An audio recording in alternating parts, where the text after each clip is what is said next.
안녕하십니까. 서평 쓰는 남자입니다. 매튜 크로아스문의 죄의 창발, 영어 원제로는 The Emergence of Sin, 소리로 듣는 서평입니다. 성경에서 말하는 죄란 무엇일까요? 라이놀드 니부어는 원죄 교리는 기독교 신앙의 교리들 가운데 경험적으로 검증 가능한 교리라고 말합니다만, 매튜 크로아스문은 그의 책 죄의 창발, 로마서에 나타난 우주적 폭군에서 창발 이론을 가지고 로마서 5장에서 8장을 읽어냄으로써 이런 주장에 대해서 제한적으로 동의합니다. 우선 저자에 대해서 간단히 소개하자면 이 책은 크로아스문의 예일대학교 신약학 박사 논문을 책으로 펴낸 것이며, 크로아스문은 현재 예일대학교가 위치한 코네티컷주의 뉴헤이븐이라는 도시에서 엘름시티 비니아 처치의 목회자로 일하고 있기도 합니다. 이 책에서 크로아스문의 주된 논지는 죄가 사회적 실제인 동시에 개인적이고 신화적 실제라는 것인데, 사실 이런 주장은 기독교 사상사에서 전혀 새로운 것은 아닙니다.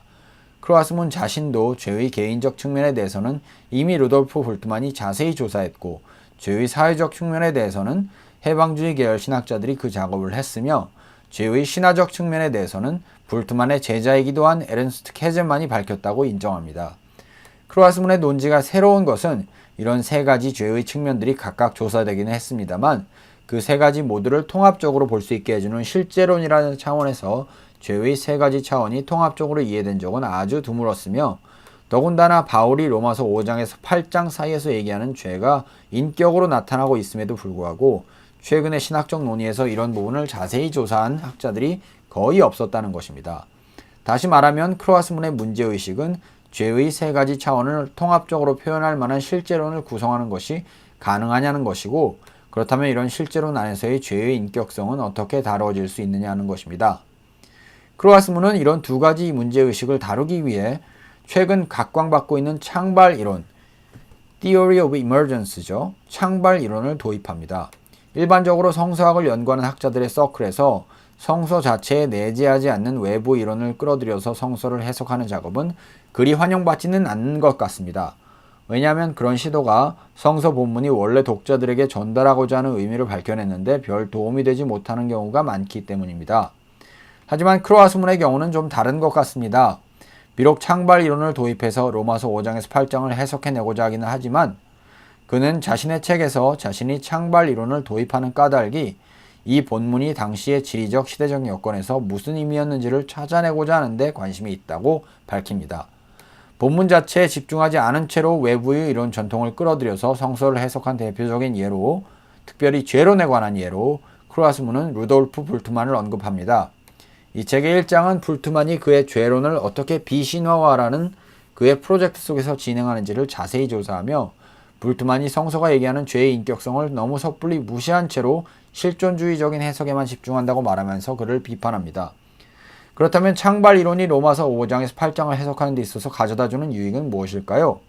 우선 창발 이론은 현대 실제론의 대다수를 차지하는 이원론과 환원론 사이에서 두 실제론의 단점을 커버한다는 겁니다. 현대 실제론이 가지는 주된 문제점은 각 학문 분야마다 각각 다른 실제에 대한 이해와 인식론이 지배하고 있다는 것인데, 그러다 보니 실제 자체를 통합적으로 바라보려는 시도가 부재하다는 것이 애초에 창발 이론이 나타나게 된 배경을 이룹니다. 이런 측면에서 창발 이론이 가진 장점은 이원론이 하듯이 실제를 둘로 나누지도, 환원론이 하듯이 실제를 하나로 환원시키지도 않으며, 다만 존재하는 다양한 실제의 각각의 측면이 긴장관계 속에서 그 독특성을 유지하면서도 하나의 통합된 관점으로 보게 해준다는 데 있습니다. 좀 더 구체적으로는 이런 통합적 실제론으로서의 창발 이론은 두 가지 기본 원리를 가지고 있는데, 그 두 가지는 바로 병발, supervenience와 하향적 인과, downward causation입니다. 병발이란 고차원적인 실체가 병발적인 기반에 의존한다는 말입니다. 이렇게 얘기하면 무슨 말인지 모르니 구체적으로 예를 들어 보겠습니다. 우리는 꽃병에 깨지기 쉬운 성질은 그 원재료들의 미시적인 물리적 구조에 병발한다. 즉, 그러한 물리적 구조의 우선에서 나타난다고 말합니다. 마찬가지로 물에 젖는 성질은 H2O의 화학적 구조에 병발한다고 말합니다. 이 말은 사회적인 것이 개인적인 것에 병발해서 나타난다는 말과 매한가지입니다. 즉, 비록 사회적인 것은 개인적인 것이 없이는 존재할 수 없지만, 바꿔 말하면 사회적인 것은 개인적인 것에 의존하고 있지만, 그럼에도 불구하고 사회적인 것이 개인적인 것으로 환원되지는 않는다는 것입니다. 이를 두고 병발이라고 말합니다.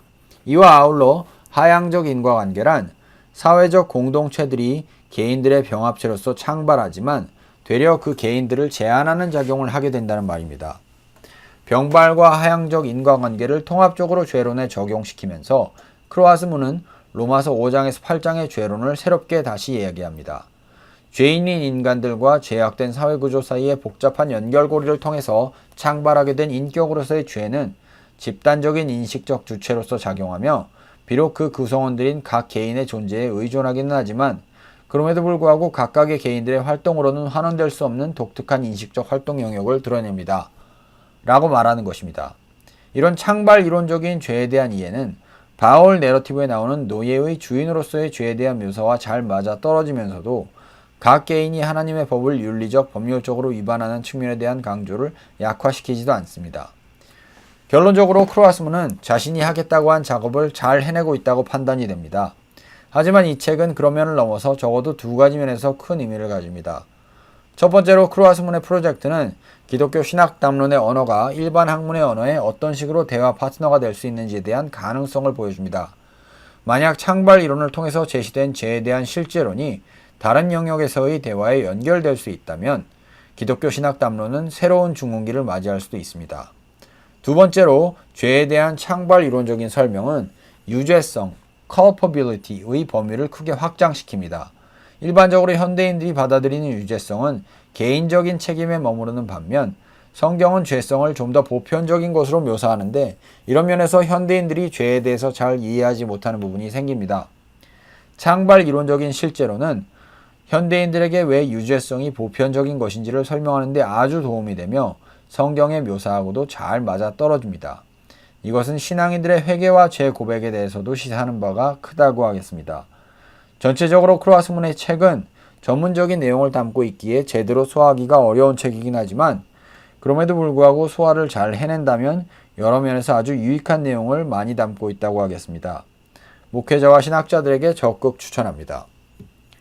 감사합니다. 지금까지 서평 쓰는 남자였습니다.